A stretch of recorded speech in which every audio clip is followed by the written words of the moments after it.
Noticias en Flash. Son las 2 de la tarde con 2 minutos. Hoy lunes, en Noticias en Flash.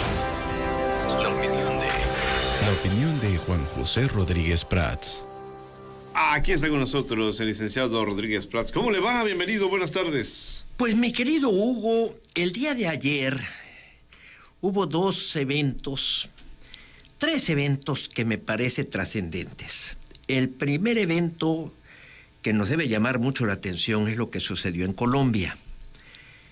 Se desplazaron a los partidos tradicionales, contendieron dos candidatos de los llamados antisistema, o sea, que no militan en un partido, porque eso de candidato ciudadano es una expresión que no me agrada, un antisistema.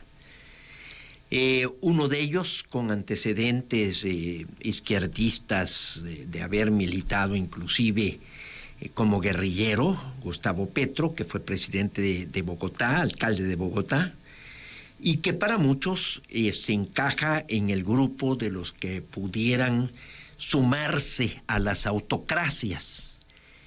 Yo creo que pudiéramos clasificar, dado el triunfo de Gustavo Petro, Rodolfo Hernández, un candidato independiente de 77 años, un empresario, lo llamaban el Trump de Colombia, perdió, aceptó el resultado, no hubo un conflicto postelectoral. Colombia tiene varios años de una democracia, es un Estado de derecho con buena división de poderes. Y Gustavo Petro pronunció un discurso que me agradó mucho porque me parece que está en la línea, por ejemplo, de Gabriel Boric en Chile o de Alberto Fernández en Argentina, y es factible que sea Lula da Silva en Brasil. O sea, de izquierda, pero de una nueva izquierda. Una izquierda responsable, una izquierda socialdemócrata. Una izquierda que no atente contra las instituciones, una izquierda que no intente volver a rescatar las reglas estatistas o nacionalistas que llevaron al fracaso a muchas economías de Latinoamérica. Y desde luego quedarán aisladas para mí las dictaduras, o sea, Daniel Ortega en Nicaragua, Nicolás Maduro en Venezuela y Miguel Díaz-Canel, que son los Castro en Cuba. Pero yo sí estoy convencido del avance de la democracia. Ayer hubo, por ejemplo, elecciones en Andalucía, ganó el Partido Popular, barrió el Partido Popular en España, y en Francia sucedió algo muy importante porque Emmanuel Macron no va a tener la mayoría absoluta. Y esto me lleva a que todos los sistemas políticos en el futuro van a funcionar con parlamentos. Yo creo que esto, Hugo, que yo he insistido en el programa, nos debe llevar a reflexionar en México. Porque en México nuestro régimen presidencial debe modificarse, debe entender que tiene que convivir, que tiene que haber una relación con el Poder Legislativo. Diego Valadez, que es un gran jurista, dedica varios textos a este tema. Yo creo que México tiene la peor relación entre Ejecutivo y Legislativo.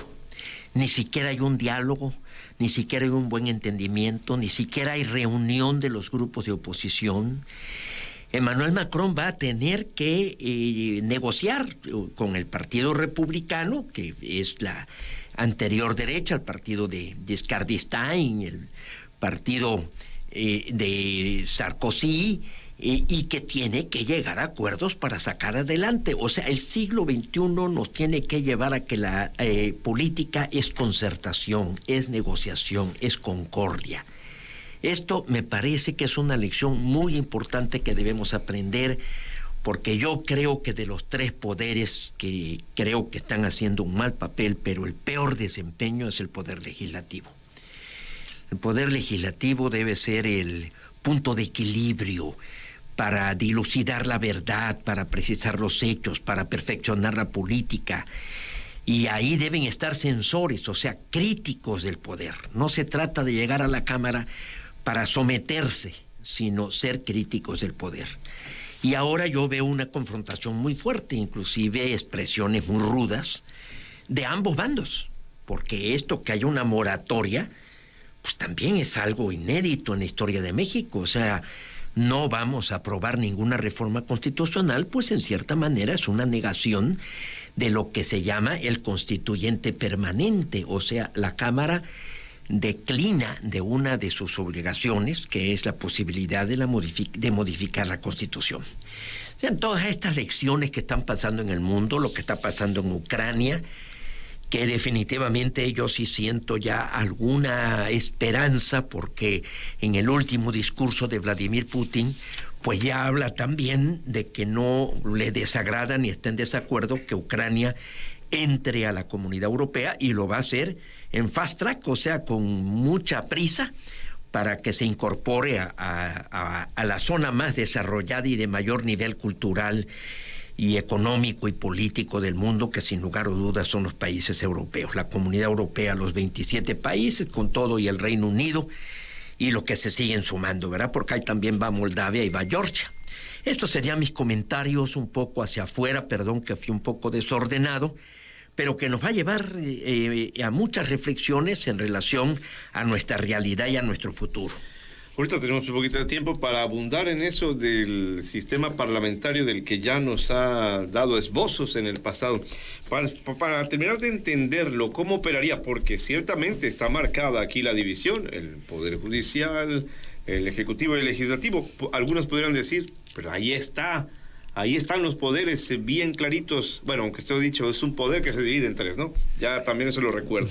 Pero me acuerdo de cuando el PRI absoluto tenía necesidad de dialogar con el Congreso. Me acuerdo de Fox, que sí tuvo ciertas trabas porque él era el Ejecutivo, pero el Legislativo no le era del todo afín.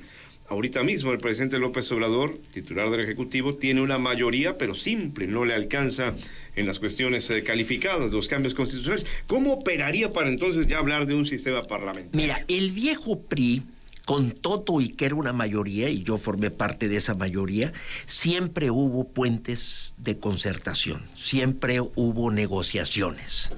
Por ejemplo, la reforma política de Jesús Reyes Heroles en el 77, la reforma, por ejemplo, que lo hemos platicado aquí muchas veces, de la aprobación en el presupuesto de la deuda adquirida derivada del FOBAPROA, hubo negociación. No se imponía al Ejecutivo en forma soez, no, hubo negociación. Yo te puedo decir de Manuel Gómez Morín, eso que llaman del periodo del PRIAN, el PRIAN existió, eso es cierto. En el 88, don Luis H. Álvarez se sentó con Salinas de Gortari y se hicieron unas reformas que permitió la transición hacia la democracia. La democracia es negociación, es concertación. Ahora, en mucha de nuestra historia hemos tenido lo que podríamos decir ingredientes de régimen parlamentario. Por ejemplo, la Constitución de Apatzingán de Morelos casi señala que el poder legislativo es el más importante, es un régimen parlamentario. La Constitución del 56-57 de la generación liberal de Juárez tiene matices parlamentarios, inclusive el mismo Comonfort dice: yo no puedo gobernar con esta Constitución por la cuestión parlamentaria. Es lo más difícil, el entendimiento poder legislativo, poder ejecutivo es muy difícil. Yo te diría que inclusive en el caso de Francisco I. Madero, la 26ª legislatura se opuso. Yo creo que debilitó a Francisco I. Madero. Ahí estaba el famoso cuadrilátero, uno de ellos medio cuasi tabasqueño, que está considerado de los mejores parlamentarios, querido Moeno, que nació aquí en Iztacomitán, pero estaba muy ligado a Tabasco, Nemesio García Naranjo, Olaguibel, José María Lozano. Hubo ahí oradores extraordinarios. En la Constitución del 17 estuvo un tabasqueño, Rafael Martínez de Escobar, y Félix Fulgencio Palavicini. O sea, no podemos hablar de que no había vida parlamentaria. Sí había vida parlamentaria. Ahorita es donde está más borrada la vida parlamentaria. Inclusive el PRI mandaba gentes profesionales. Ahí está un Fernando Ortiz Arana, un Santiago Oñate, un César Augusto Santiago, un Agustín Basabe. Te puedo mencionar Miguel González Avelar. Pero sí mandaba el Ejecutivo, pues. O sea, dirigía el Ejecutivo. Por eso se hablaba de que era una dicta blanda. No era una dictadura, era una dicta blanda. Y el Parlamento tenía debates, o sea, el gobierno también sentía la necesidad de mandar gente que defendiera sus tesis de gobierno. Ahorita Morena carece de ideólogos que defiendan, tanto en el Senado como en la Cámara de Diputados. En la Cámara de Diputados el ideólogo es Fernández Noroña, Es el único que se para a defender y a discutir. Y en la Cámara de Senadores, desde luego, Monreal es un experimentado parlamentario, pero párale. ¿Quién más está ahí para defensa? ¿Qué debate vemos? Eso es muy triste. O sea, sí tenemos una crisis seria. Por eso yo siento hacia el 24 que efectivamente debemos focalizar la elección del Ejecutivo. Pero para mí más importante es que pensemos en los 300 distritos y en mandar gente que pueda darle nivel al poder parlamentario, como también al poder judicial, que está atravesando también una grave crisis. Usted hablaba también de esto de la moratoria, ¿no? De la coalición PRI-PAN-PRD. Ahí yo no lo tengo claro, le pido que nos ayude. La iniciativa preferente, por ejemplo, que esta es de ley, ¿puede incluir cambio constitucional? Sí, desde luego. O sea, ¿y qué va a pasar ahí? Porque podemos tener un conflicto. Pues mira, yo creo, esto no se había dado nunca. O sea, la moratoria es una negación a legislar. Pero está por el otro lado la preferencia, que es por ley, la tienen que legislar. Es que se está desvaneciendo nuestra Constitución. Lo que yo te dije un poco, la frase de Diego Valadez. México se adentra paulatinamente al terreno ignoto de una Constitución evanescente. O sea, estamos violando el Estado de Derecho, estamos pisoteando la Constitución. El mismo hecho de que estén en campaña los 3 precandidatos de Morena está violando las leyes. Y cuando no hay Estado de Derecho, olvídate de democracia, olvídate de desarrollo. Es el desorden, la anarquía, la barbarie. Ahora, ¿qué sucede cuando el Tribunal Electoral, por ejemplo, dice no hay acto de campaña en esto? No, sí, pero ahorita hay varias impugnaciones, está el caso Tamaulipas. Mira, cuando hay tantos litigios, cuando ves que el embajador de Estados Unidos desfila todos los días en Los Pinos con distintos empresarios, ¿por qué tienen que ir a consultar presidente y llevarle a los empresarios para que el presidente dé el beneplácito a una inversión extranjera cuando están cumpliendo la ley, cuando se están deteniendo las inversiones? O sea, ahí hay una incongruencia, porque el presidente ahora anuncia que el decálogo a mí me parece muy pobre, pero anuncia de ya ir hacia las energías limpias y aprovechar. México tiene una gran ventaja, una gran ventana de oportunidades, porque se están yendo inversiones de China y nuestra proximidad con el mayor mercado y con el problema de los energéticos que hay por la guerra entre Ucrania y Rusia, se puede podemos dejar ir nuevamente una oportunidad de oro para que vengan inversiones. Y si el sector público no está haciendo inversiones por sus limitaciones financieras, si el sector privado en México también está limitado,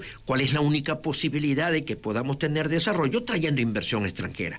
Pero la han frenado. Los 3 años que lleva el gobierno a través de Rocional y a través de la política energética, y el presidente dice, se abre, vamos a anunciar un programa, pero la trabazón burocrática abajo está terrible. ¿Por qué tienen que ir a ver los empresarios al presidente? Ken Salazar se está convirtiendo en el embajador.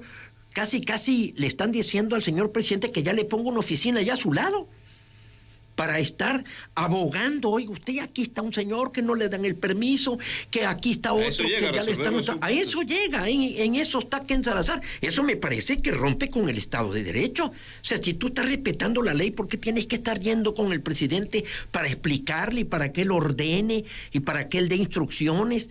Si lo que se debe hacer es respetar la ley, ahí estamos interpretando mal lo que es un auténtico Estado de Derecho. Otra cosa relacionada con la cuestión energética. Hay una propuesta panista que algunos dicen, a ver, ¿y por qué ahorita sí y antes no? Que ellos retan al presidente a que en las casas de todos los mexicanos pongan paneles solares.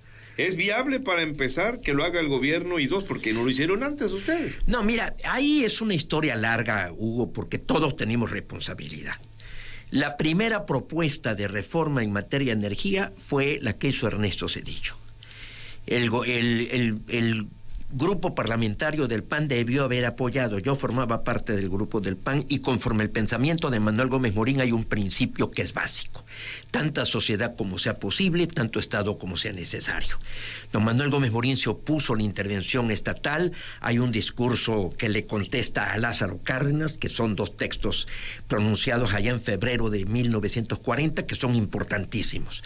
Pero ahí el PAN se sintió que Zedillo no cumplió porque le pidió la renuncia de Guillermo Ortiz como director del Banco de México cuando la aprobación del FOBAPROA. Y como Zedillo no renunció, y creo que hizo bien el presidente Zedillo, porque hubiera atentado contra la autonomía del Banco de México. Entonces eso rompió la negociación. Y desde entonces... un efecto del parlamentarismo. Sí. Sí, mira, los asuntos en el Parlamento deben tratarse en sus propios méritos. No es que te doy y me das. Ese es un vicio. Esa es una distorsión, una deformación. Mezclamos lo político con lo económico. No, cada iniciativa debe ventilarse conforme a un principio, la preeminencia del interés nacional. Esto es bueno para México, hay que hacerlo. Las energías limpias son buenas para México, hay que hacerlo. ¿Puede Pemex y Comisión Federal de Electricidad por sí sola? No, no puede. Ahora, ¿es viable eso que propone el PAN? Es viable. Que el gobierno que el gobierno dé facilidades. Es que la Comisión Reguladora de Energía desapareció de ser el órgano autónomo. La Comisión Reguladora de Energía se crea para hacer el mercado eléctrico. ¿Qué es lo que pide el inversionista privado? Ahora, voy a competir contra un sector público. Dame garantías de competitividad, dame piso parejo, dame Estado de Derecho. Y se creó la Comisión Reguladora de Energía. Precisamente, y se nace el Centro Nacional de Control de Energía. Pero resulta que cuando entra este gobierno, presionan a la CRE, Rocío Nales impone, renuncia a Guillermo García Coser, hoy está una gente que lo están atacando porque es un empleado recibiendo órdenes. Entonces, ¿qué hace? Asusta la inversión. Entonces, aquí tenemos una incongruencia. El presidente habla de traer inversiones, pero a su vez quiere mandar una iniciativa para el cambio de uso horario. Para el cambio, del horario de verano. Que eso ya es un hecho. Lo va a mandar, lo va a enviar. Yo espero que reflexione. Porque generar energía aumenta contaminación. Y la contaminación daña más al organismo humano que levantarnos 1 hora antes. De eso no hay duda. Y por otra parte, la incongruencia, porque sí hay un ahorro muy importante. Es entre 2,000 y 3,000 millones de pesos. Es el ahorro, no 1,000, entre 2,000 y 3,000 millones de pesos. Si fuera una empresa privada, la empresa privada entre más energía vende, más utilidades tiene. Pero Comisión Federal de Electricidad, entre más energía vende, más pierde. Ahora, lo más seguro es que la forma en que la Comisión Federal de Electricidad genera electricidad es a través del combustóleo.